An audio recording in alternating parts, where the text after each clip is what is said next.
Hello, everyone, and welcome to another episode of Pivot Point, where we explore the ideas, technology, and leadership strategies that are shaping the future of business. I'm your host, Alok Ramsisaria, CEO of Graziti Interactive. According to the Edelman Trust Barometer, nearly 70% of consumers say they will buy from brands they trust. And trust has become the strongest driver of loyalty, advocacy, and long term growth. Yet, as AI makes it easier for every company to create content, personalize experiences, and automate engagement, the real question is no longer who can use AI, it's who can earn and keep the customer trust in this age of AI. And that's exactly what we're exploring today. I am particularly privileged to have with me today Christina Garrett, one of the leading voices help organizations rethink trust as a business capability, not just as a marketing outcome. Christina is the author of the award winning book Transforming Customer Brand Relationships and creator of the Customer Trust Equation, a framework that helps organizations understand why customer trust breaks and, more importantly, how to rebuild it. She has advised brands on customer advocacy, community, and trust strategy, and works today as the Chief Customer and Communications Officer at Neo Motion. Christina, welcome to Pivot Point. It's a pleasure to have you with us. Thank you so much for having me. I'm excited to chat about all things trust. Excellent. So, we are a company which grew up in the technology age of marketing, if you will. Marketer was one of our earliest customers. And before that, also, we used to work with a group called Print on Demand Initiative, PODI, which was helping printers move from the print age to the digital age. And, we've seen marketing go from print to digital, from search to social, and now AI first. It feels different. Uh, every time it felt different because now AI is not just changing how we market, it's changing what customers expect from brands. And let's start from that first, question. For decades, I would say companies differentiated brand, messaging, product innovation, but AI can today generate content, personalize the experience, and automate engagement at a scale that there is no differentiation between um, brand A versus brand B. So when everybody has access to the same AI capabilities, what makes customers choose one company or one brand over the other? Do you think the brand is now even more important in the age of AI? I think the brand is even more important. I think we just need to look at the recipe. So, how we've really kind of looked at brand from the past has been very much what it visually looks like, what people talk about it. But we forget that we want the relationship with the brand, but we're not willing to do the work of the brand. And so, what is happening is as AI is being added to everyone's tech stack, we're seeing tech parity. You could have a really great idea for a feature. You could vibe code it, get it shipped in a couple days, and then within another week, you'll have three or four competitors who've added the exact same feature. We're getting Mhm. tech parity really quickly. And so the human in the loop, or even just the human part of the brand, is the moat now because I'm not going to trust this technology more than I'm going to trust a human. I'm going to want to have someone accountable. I'm going to want to have someone that I can talk to if something happens. And so, what we keep seeing is we keep trying to put the technology where the human should be, and then are wondering why people don't trust the brand. It's because the brand has basically said that human connection isn't important. We just want Mhm. efficiency. And so we need to think about brand in terms of what it really is, which is all encompassing. For the longest time, brand and customer experience have been separated and seen as like two different disciplines. But if you honestly think about it, how you treat your customers and their experience becomes completely interlaced with how the brand Mhm. is described. If you are looking at reviews, if you're looking at advocacy, if you're looking at if there is referral traffic, if people are talking about you in closed communities, what you want people to say about your brand is usually what you have created by the customer experience. So we just need to like really relook at what we're thinking about when we say brand. Interesting. I think so. If the moat is the human, and everybody else is enabling that human connection, I think what you're saying is that while we created all this digital noise in the middle, it if you can create authentic human connections, that's really what a brand will stand. That's the moat around your brand. If you are not able to create those meaningful human connections in this age of, let's say, over communication, then you tend to lose. And I think Yes. interesting. Put it And I this think, way. So think yeah, about it yeah. this way. If a CEO, let's say C-suite in general, they do a lot of thought leadership. They're going to do podcasts, they're going to do interviews, they're going to write papers on Substack or on LinkedIn. But that will carry only so far. But think about the impact of one of those C-suite stepping into the comments section when someone's talking about their brand for better or for worse. When someone actually Mhm. goes in and they don't have like this pre-approved press release, but instead are saying, "Hey, that's a really great idea. We'd like to talk to you about that." Or, "Hey, love that you were such a big fan of the company." That carries significantly more weight than all of the what we consider thought leadership today. They want to see the person who's at the wheel talking to them. They want accountability. And I think that out of all the conversations that we talk about AI, what I see happening over and over and over again, although no one's actually saying it, is what they really want is accountability. Mhm. And you're going to try to blame the AI when something bad happens, but no one's going to accept that as the answer. They're going to be like, fine, but who said it was okay? But who pulled the trigger? And Yeah. so when we look at trust and when we look at brand and when we look at basically all of these changes and how it's disrupting how customers feel about brands, a lot of what they're actually feeling is if all of this is automated, if all of this is a workflow, if all of this is being done by a computer somewhere, if all of this lives in the cloud, what happens when it falls apart? Who do I yell at? Who do I talk to? Who's going to fix it if everything has been, if the human that I need so desperately to empathize with me, to understand why I'm frustrated, if that person's removed, then what am I doing here? And then you have other companies that are doing the exact same thing. So customers don't have a shortage of opportunities for them to be treated like a part of a workflow. But there are very few Mhm. companies that are treating those people as humans, that are treating them as individuals. Chewy is a great example. Chewy is like my living, breathing example of you can be a profitable, really well established company that can scale, that can grow, that can be successful, but also Mhm. be deeply human and not try to turn everything into an automated workflow. I'm not anti workflow, but I'm anti everything being a workflow, everything being automated. It's you're really removing an opportunity for connection by doing that. Interesting. I think what we did do in the last few years is that we got carried away. That, hey, especially marketeers, that you know instead of being authentic, and I think it goes back more than that. People mistook messaging for positioning, Yes. right? And I remember reading, the classical Al Rees and Jack Trout books. And there was one book on positioning, and I think it was hard to get that message across.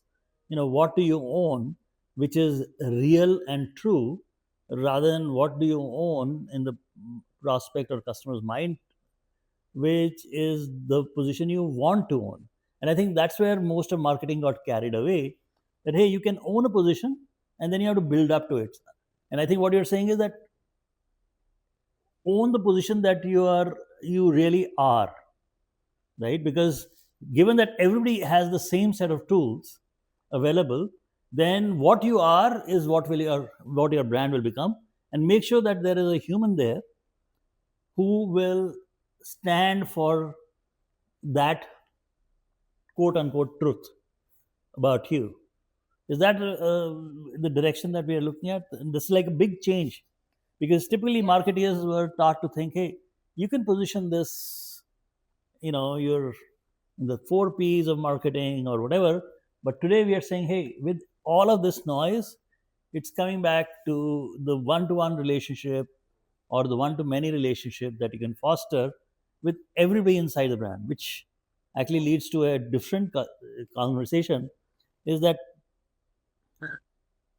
the culture of the organization, because it can't just be the CEO is saying X and the next guy in the line is going to say, the customer success rep is going to say, really, I can't do anything about it. And the CEO is saying, no, we are caring, sharing brand, and this is what we do.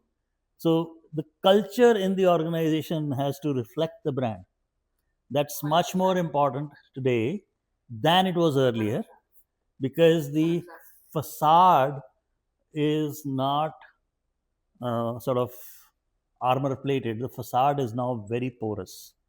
Yes, completely agree. Completely agree. And I think that bleeds into everything else. Like the way that your employees feel about their work, how they feel like they're being treated, how they feel about what they're expected to do, bleeds into how they treat their customers. It bleeds into how they touch the customers. It bleeds into all of the work.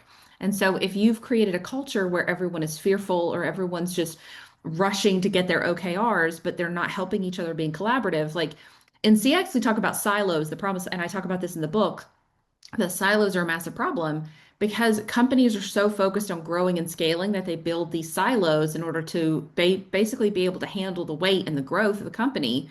But what that does is it creates a culture where your company is less likely to collaborate with each other, which means that you have customers that have talked to five different people, gotten five different answers.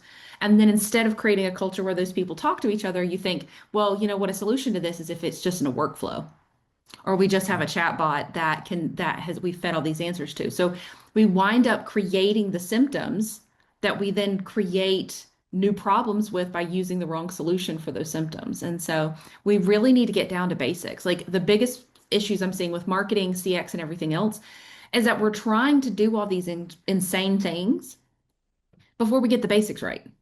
Like you said, you Hmm. mentioned the four P's. There's a lot of marketers that if you said the four P's of marketing, they would not know what you were talking about. They would have no idea what you were saying. They'd be like, what is that? Like I'm there's giving a away there my age. yeah, there's a marketing 101 absence in a lot of marketing right now, and it's obvious.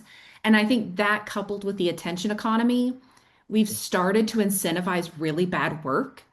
So you could have an ad, like I think the Super Bowl is a great example. I've seen so many ads that I don't think are any good that I don't Mhm. think are that would never make me want, I would never remember it or it would never make me want to buy the product. And my lasting impression is you were able to write the check. Like that's the entire message I got out of that was you could afford a Super Bowl ad. But then you'll see all these recap pieces and then you'll see the same ad throughout the rest of the year. And it's like this is proof that I needed someone on your team to take a marketing class and go back to the basics, to go back to like what marketing actually is in its purest form, because we keep putting brands on fire. We keep doing literally anything, destroying our own credibility for the sake of virality. Like how many brands have Mhm. completely destroyed their brand tone, their guidelines, what conversations they enter because they want so badly to go viral. And so Mhm. what we have done is we've traded attention for like marketing work. And so there's stuff that's it's literally not good, but because it showed up and went viral, that becomes the standard. And so you see a lot of brands really undoing decades of brand work because they just want to be seen and they don't care if it's because they light their brand on fire. And it's just really sad to see. Interesting. I was thinking that the way and this is some of the things that you're talking about is some of the things that I have been preaching inside the company is that I can't be somebody that I am not, right? So I better be somebody I want people to like, rather than first trying to become likable and then go in that direction. And I think authenticity and internal culture of what we're trying to do, and as you mentioned, the entire brand work that people have done in the past, even when companies aspire to be a particular, because somebody or the other, if you think about it, why you try to present, and I think that's the big change that has happened. So let me talk about virality. It's like a channel is taking over the marketing function, right? If and that can never happen. I mean, the channel never dominates messaging or positioning, and unfortunately it is, right? And that is clearly one problem with all of these AI tools that are getting in, or the definition of success, especially in the consumer world. Other part is that if you present a facade, or you present a external positioning, somebody is going to go and post on Reddit or Substack or, that's not how this guy is in person. He's a real SOB. He yells at people at, 6 a.m. and he refused my leave when my wife was sick. Or, and suddenly that entire brand image collapses because that loving, caring brand that you're creating doesn't sustain inside because, the same virality that you're trying to push externally is no longer. I mean, that's the same thing that will, I think it reinforces your argument that authenticity in every interaction is key to sustain the image that you want to build. And first, build it inside, even if you're aspiring for a certain level.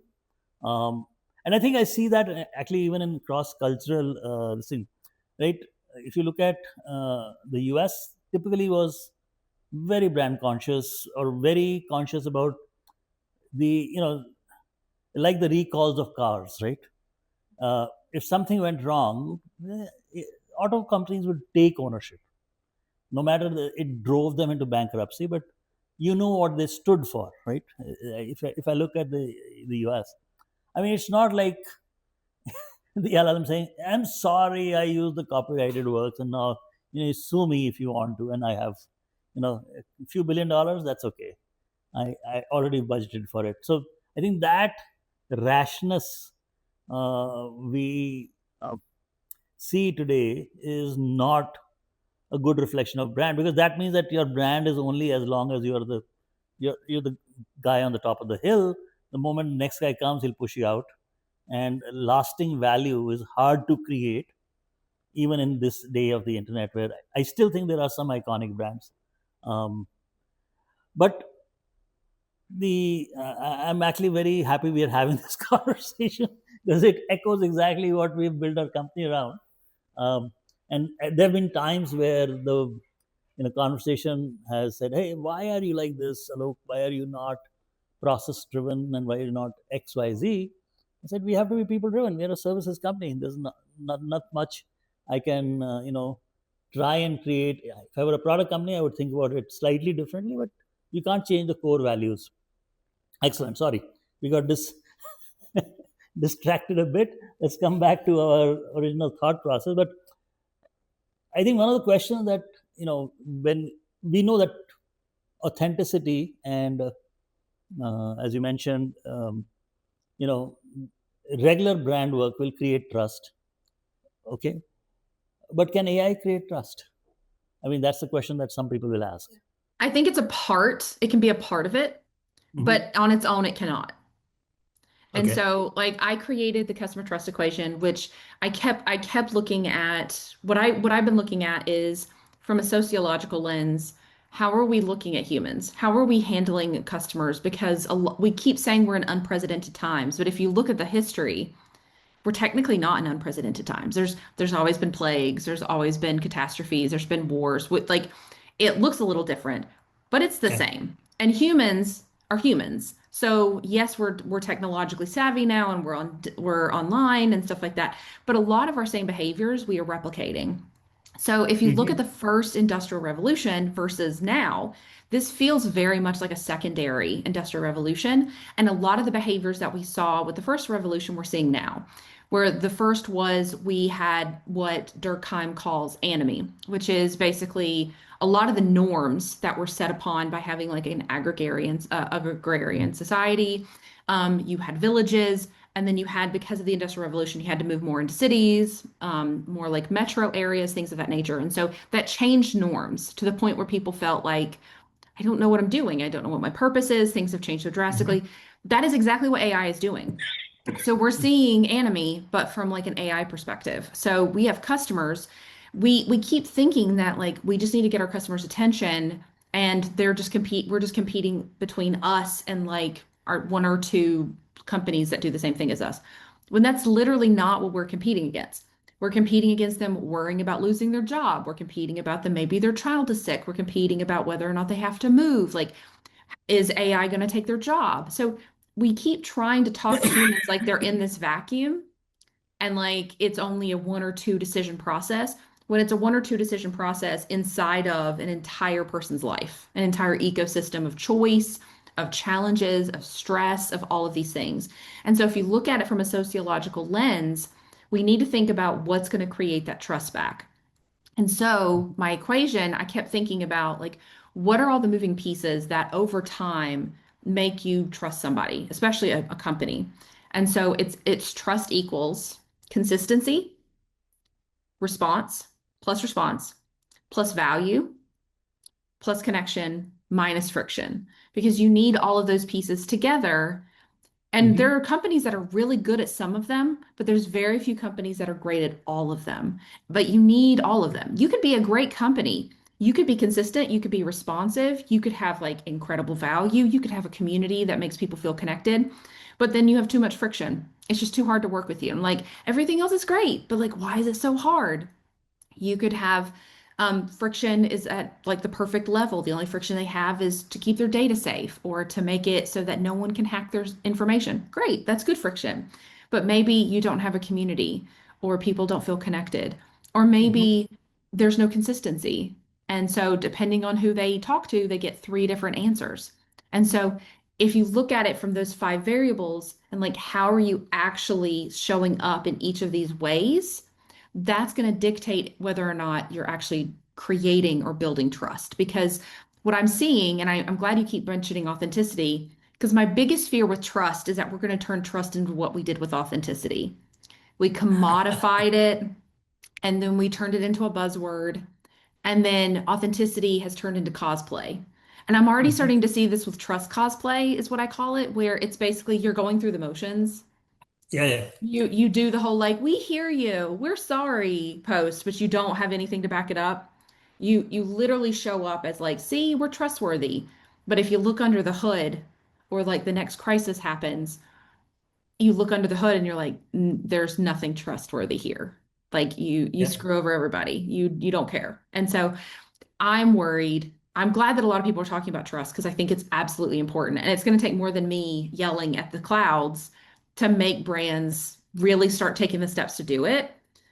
My fear is that it's going to be trust cosplay until the next buzzword comes along, until the next thing where it's like, okay, well, now we'll move on to this. I saw it happen with authenticity. I saw it happen with community. I'm seeing it happen with trust. And it's just we've commodified what it looks like. So great case in point is if you go on any social media platform, you'll see Mm-hmm. people performing authenticity. And a great way of that is they do it through weaponized vulnerability, where it's like, Right. why did you set up that camera so that you can record yourself cry and then put that on the internet? That's not actual authenticity. That is weaponized vulnerability. That is you cosplaying as authentic, saying, this is me at my lowest. See, you can believe me. See, this is me being authentic instead of that's a performance.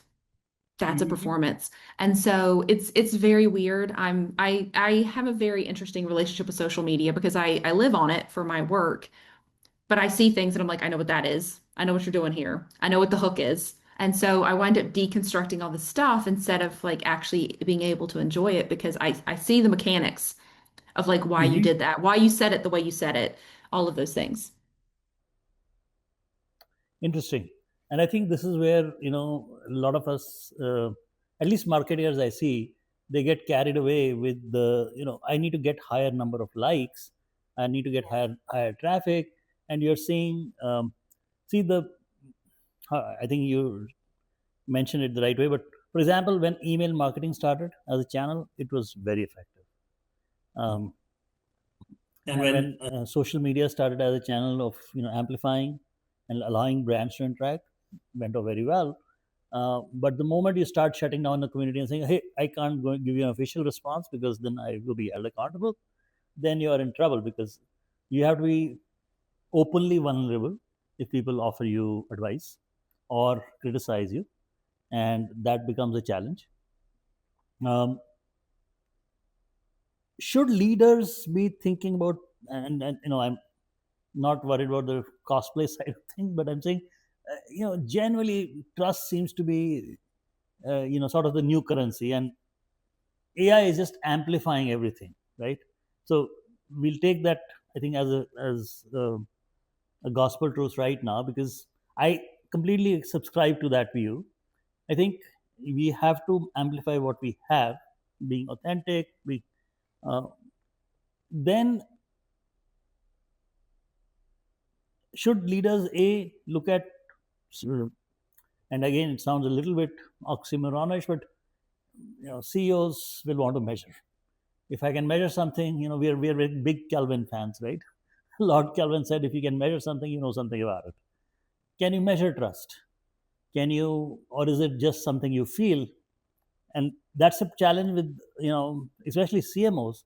They have the fastest rotating doors in the business, right? Average age of the CMO in any company is usually the smallest. So, how do you measure trust in a reasonable way? What? And Okay. I think you can. I like to think of it like a heat gauge. Mhm. So there's definitely movement, and there's going to be people who we can't treat it as a binary, because there are some Right. people where trust is binary. I trust you or I don't. But the Mhm. majority of people, especially when it comes to brands, it's gray. So it isn't a yes or no, there's a range. So for example, if you're listening to this, I'm sure there's brands that you trust more than others. Mhm. Or there's brands that you love working with, but there's certain kind of data you would never give them. We see this with AI. There are people who have like connected their AI to their banking apps, to their Mhm. 401k, to like they've literally done their taxes through AI. There's other people who are like, I won't even create an account, or I'll create an account, but I will only provide certain kind of data. So you need to see it as a range, understanding that for some people it is a yes or no, but more importantly, it is a range for people where I'll trust you, but I would trust you as a vendor, but I would never give you $1 million contract. Or Right. I would give you this, but there's certain data I would never let you have access to. Or I would never let you touch this. Or I would never. So it really does work from a range.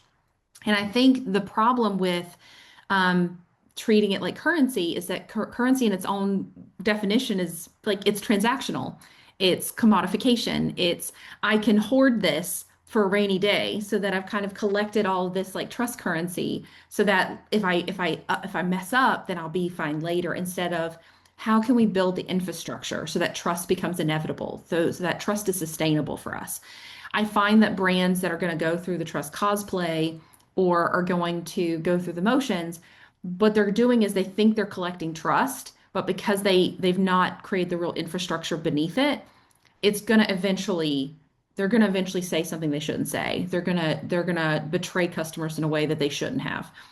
Mhm. A really great case in point is there's brands that have got, especially with AI, they've gotten into trouble with how they've used AI, especially with customer data. And Yeah. so the brand will acknowledge something, the customers will get angry, the brand will apologize and say, "Hey, we're not going to do that." And then for some people it's like, "Cool, thank you. Thank you for fixing it." But there's others who are like, "It never should have gotten to this place. It never should have gotten approved." Who's the person who said this Mhm. was see what I'm saying? We still have an accountability question even once you like backtrack and say, "We're not going to do that." And so we need to measure it, but more importantly, we need to understand what has to be in place so that we can measure it in the first place. So that, like, what are the signals that you're looking at? What are the great, like, you have a dashboard. What's in the dashboard? What are you looking at to actually tell you that you have trust? Because a lot of brands will use NPS. NPS has absolutely nothing to do with trust. Yep. Nothing. Completely. Nothing to do with it. But we will have that one single number as like the beacon for are we doing a good job? But that's not, and it's not NPS's fault. NPS was not meant to do that. But we've kind of created as this like all catching number to assume that we're doing a good job, that people trust us, that people like us. Meanwhile, not everyone submitted something. There's a lot of people who can't stand you, who've given up, who don't give feedback anymore because they know you don't listen.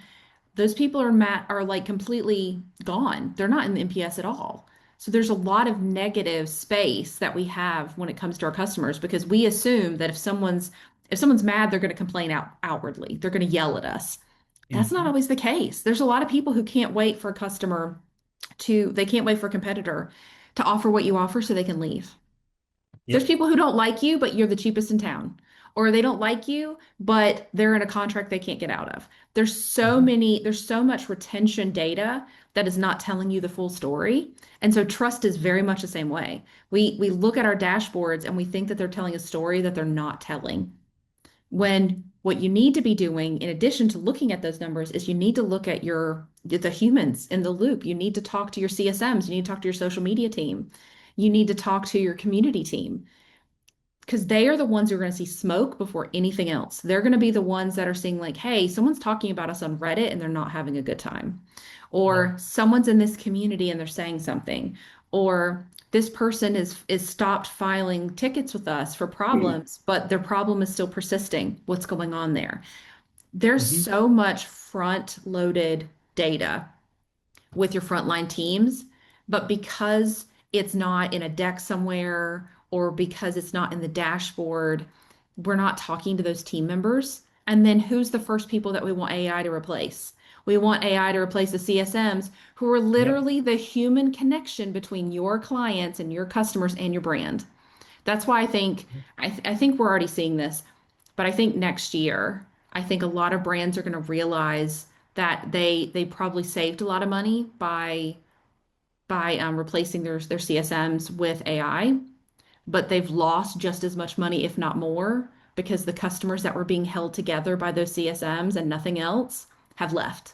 I think the retention numbers due to AI usage being shoved into everything is going to be so astronomical. The brands are going to start rehiring humans because that's what you need. You're laying off the layers that were actually making someone love your brand. They know those CSMs. They have a connection with them. Some of them are probably friends with them. They know like how they're doing. They know if they're having a bad day. They know all this stuff, and not because it's in a CRM, but because they actually care about them. And then you cut that layer off and say like, here's a chatbot you have no relationship with, but it should be able to answer all your questions. You're preaching to the choir here. So in our product business, my CTO actually built this tool, which basically mines the entire 360 of the customer interaction, whether CRM, whether customer success tool, or even emails, so that we can present to the CSM a holistic picture and to the executives a number that, hey, so I think that's the kind of stuff where AI is really good, collecting disparate dates, sets of data, and allowing the CSM to focus on the part that matters, which is the human connection, and understand and log their concerns, make sure that they're, and even that's really, I personally agree that that's really where we need to be spending our AI dollars. Agree. To augment the humans. And again, going back to Chapel Hill, Fred Brooks used to be the guy who set up the Chapel Hill computer science department, and he used to have this famous saying that I don't believe in AI, I believe in IA, which is intelligence augmentation.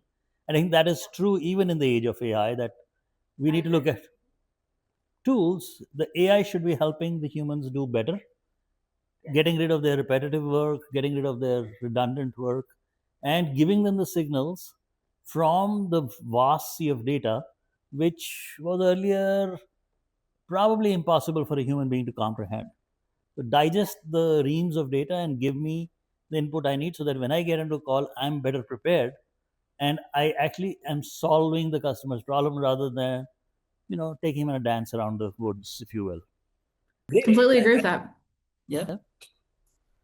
So I think you mentioned communities, and I think and again, I see fewer of them, but I think advocacy programs that we used to run for a number of our customers. And I remember this very large established player, they would actually pay their advocates to participate. I don't like that. I find, well, that's a transaction. I'm very much, I love advocacy programs. I built one at HubSpot, the Hub Fans program. That's very near and dear to my heart. I love advocacy. I think that advocacy programs are absolutely priceless. I think harnessing the voice of the customer and having them be your army of influencers and creators is huge. I keep seeing, especially with like the creator economy, everyone wants to hire a creator, everyone wants to do that. And my thing is like, that's fine.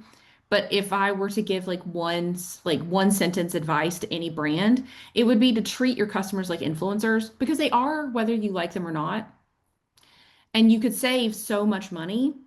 You could drive more revenue. You could keep your retention numbers high just by taking care of your customers and providing them with opportunities to do more with you. Like maybe they should be on a part of a webinar. Maybe they should speak at an event, and they talk about their use case for you.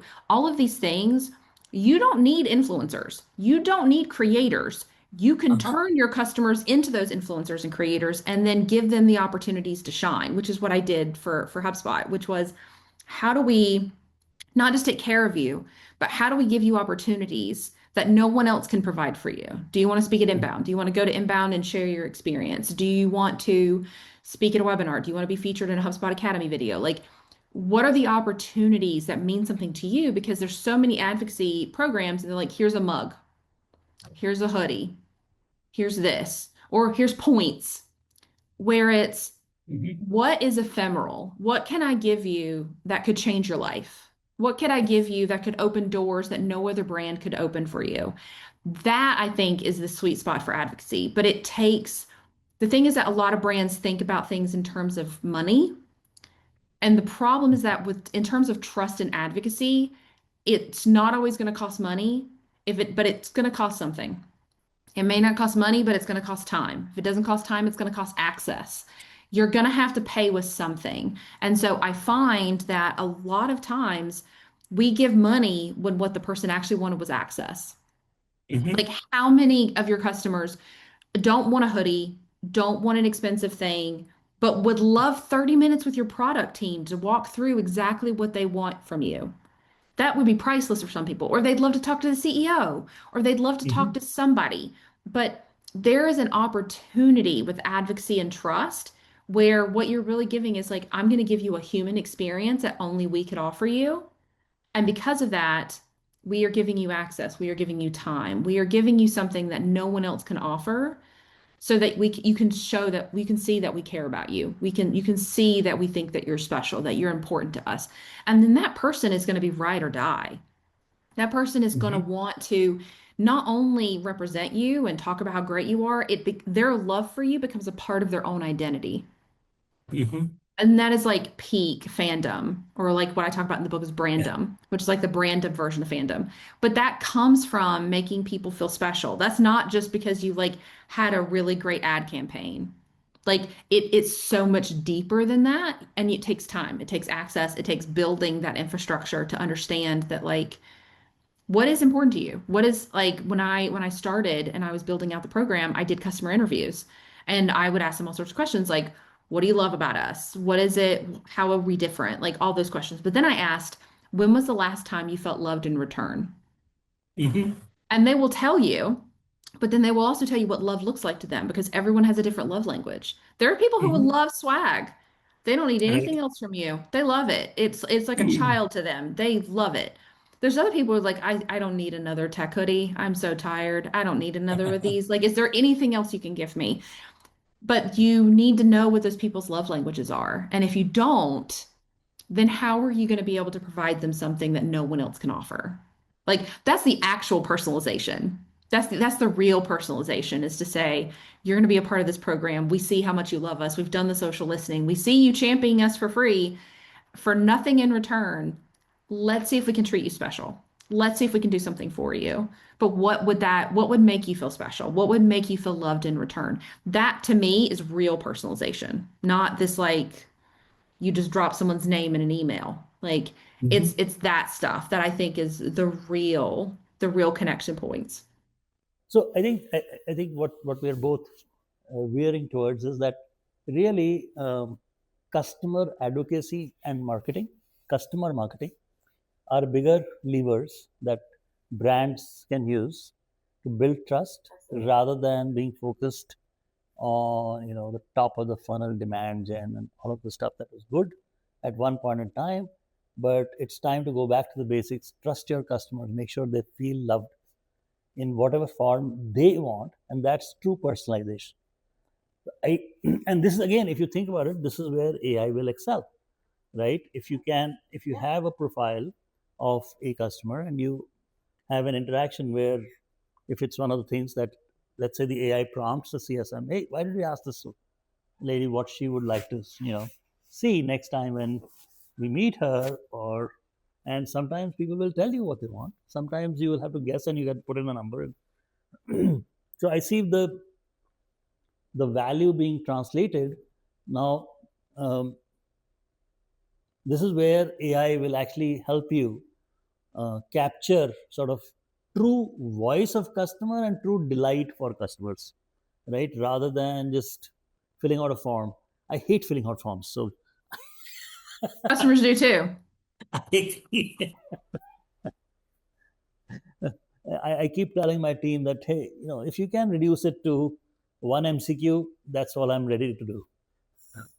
And rather than making me think and write, and if I should have the options if I want to write, but make it simpler, and give me the option if I want to give you more. So I think it goes back to That's friction. That's friction right there. You're like, I don't want to do that. Yeah. so every interaction, see if you can reduce the friction and make sure that the at every interaction you are personalizing the interaction based on the person and whose likes and dislikes you've either discerned or explicitly asked. So take permission to the next level, if you will. Yes. But there is a challenge, right? I still need to get new customers, right? Yes. So then, is advocacy the only way I will get new customers, or I still need to do something else? I think, well, advocacy, I would say, is the best lever just because you should be doing it anyway. And it becomes something that you build as you do. Like if you do really good work, advocacy becomes something that happens naturally. And then you can amplify it and 10x it by having like a proper program and a structure and everything else. Brands are always going to do sales, they're always going to do advertising, they're always going to do the stuff to actually drive new customers. The problem is that all the things that you need to actually make someone choose you, social proof, case studies, all the things that actually make it sound like, of course you're saying you're great, you're the brand, but who else is saying that you're great? That all goes back to advocacy. That all goes back to customer marketing. That all goes back to how are people talking about you online? How are people showing up? And I find that if you do really good work, the things speak for themselves. I think a really great example of that is the new Odyssey movie by Christopher Nolan. Mm-hmm. They did advertising, like there's ads, but I would argue there's not nearly as many ads as there would be for like a normal summer blockbuster because they don't need to. They Yeah. know that people are going to go to the movies, they're going to love it, and then the entire feed is going to be filled with people talking about it. They're not paying those people. Uh-huh. They're not paying people to talk about it, but they understand that like the thing is that word of mouth is the one thing that doesn't trend. It will always, quote me on this, word of mouth will always be important. Digital just made it more powerful, not less. Yeah. So if what I would think is, what are we doing that makes people care enough or excited enough or happy enough that they would want to talk about this online? Mm-hmm. That's what you should be asking. It shouldn't be like, hey, should we 10x our advertising budget? It should be, what is the work that we are doing that is fostering word of mouth? What are we doing to make customers want to root for us, to want to be fans of us, to want to tell other people how great we are? And it can't be, we did what we said we were going to do. It's where is the surprise and delight? Where is the stuff? And that surprise and delight has to come after you get the basics right. There's so many brands I've seen like, we're opening up an advocacy program. I was like, good luck. You're horrible to your customers. I'm like, it doesn't matter. Like, you could hire me and I still couldn't fix it because my first response would be like, I can't build this until you fix how you treat your customers first. So it's that stuff. A lot of people want to do the surprise and delight. They want to do the fancy stuff, and that's great. But you can't do it well until you've done what you said you were going to do. You got to get the basics right, and then you can go up Maslow's hierarchy of needs. But you got to get the survival mode right. And a lot of brands still haven't done that. There's so many brands that will promise the moon and stars, and you get nothing. You get nothing like that. And so build that first. Then you can start doing advocacy. Then you can start doing surprise and delight. Then you can start really doing those extra things that feel like a wow moment. But it always comes down to word of mouth. Word of mouth is priceless to me. Like we go check reviews all the time. We go to Rotten Tomatoes to see if people like the movie. We go to Amazon and check out the reviews. I don't know the people that wrote those reviews. Never met them before in my Hmm. life, but I'm going to trust them over the brand every time. I So agree. we're looking for people to trust, and it's not the brand itself unless they have Mhm. done the work. And that's the problem too with trust is I think we all understand that trust is important, but it's long game. And there's going to be a lot of brands that are so pro trust and then they get tired and they're like, it's just not working fast enough. I need something quicker. And then they're going to move on to the next buzzword. They're going to move on to Yeah. something else. We saw this with community. Community was great until you didn't have a million new customers in 6 months. And they're like, what did we do wrong? And it's like, you didn't give it enough time. And so it's that stuff. It's long game. It's building the infrastructure. It's doing all these things and then giving an experience that is worthy of being talked about. A lot of people are not giving a good enough experience and then are wondering why no one's talking about them. It's because you didn't give them anything to talk about. This is wonderful. You know, I'm glad we are talking because I have an anecdote in the early days of the business. So we built one of the first communities on then the lithium platform for a customer, and this lady was at a lithium meetup, user meetup. At the end of that meetup, I think it was on Market Street in San Francisco, I get a call from her and she says, "Hey, look forward to a call from this other person." We were walking back and she asked me, "Who did your community?" And within a week, we were doing Open Tables community. So that word of mouth, and I had this joke that if a customer and a prospect are walking on Market Street, I am sure to have two customers by the end of the conversation. But That's how you really seal the deal. It's not Yeah. you saying how great you are, it's someone else saying how great you are. Every time, every single time. Pre AI, post AI, every time. And that's what people are trying to do now with AEO. Uh-huh. AEO is just aggregated word of mouth. I That's it. would agree. That's literally what AEO is. It's aggregated word of mouth. And so people are trying to go into Reddit, they're trying to like game the system, but the brands that have been working with their customers the longest who've been actually providing real need for word of mouth are winning. I think that is very sound advice.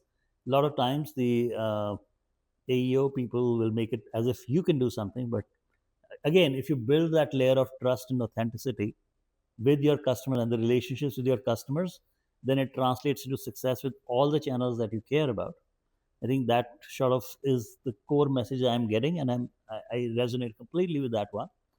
But before we wrap up, I think uh, I think this is the question is what the magic marketing trick is, and what's that one marketing principle or habit that you found consistently works regardless of channel, technology, or era, from your perspective. It's word of mouth. If you treat your customers like influencers, they will do more for you. They'll be more outspoken for you. They'll give word of mouth. They'll drive referrals.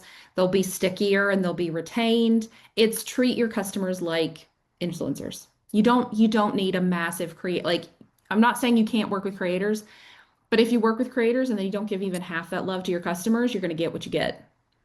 I, It's all gonna come to crashing down for you. You need to treat your customers like influencers. That is my CX, that is my marketing, that is my like litmus test for everything. It's are you treating your customers like influencers? Because they absolutely are, and they could do even more for you. They could become the influencers and creators of tomorrow, and you would then Mhm. become a part of why they were able to become that. You become a part of their story of how they transformed. That's huge. Now your brand is a part of their life story that they're gonna every time it's like, so how did you get into creators, being a creator? And then they talk about your brand. It's Mhm. that's how you get word of mouth. That's how you build brandoms. That's how you build trust. That's how you build loyalty. It's that. Great. Thank you so much. And I think to repeat, treat your customers as if they were influencers. And that is going to be that one magic trick that you should take away from today's podcast. Christina, thank you again once more for sharing your perspective. And Having for me, it was lovely everybody, chatting. thank you. And for everyone watching, thank you for joining us. We'll see you next time as we continue this exploration with leaders, thought leaders, and practitioners across the globe. Until then, great watching and goodbye.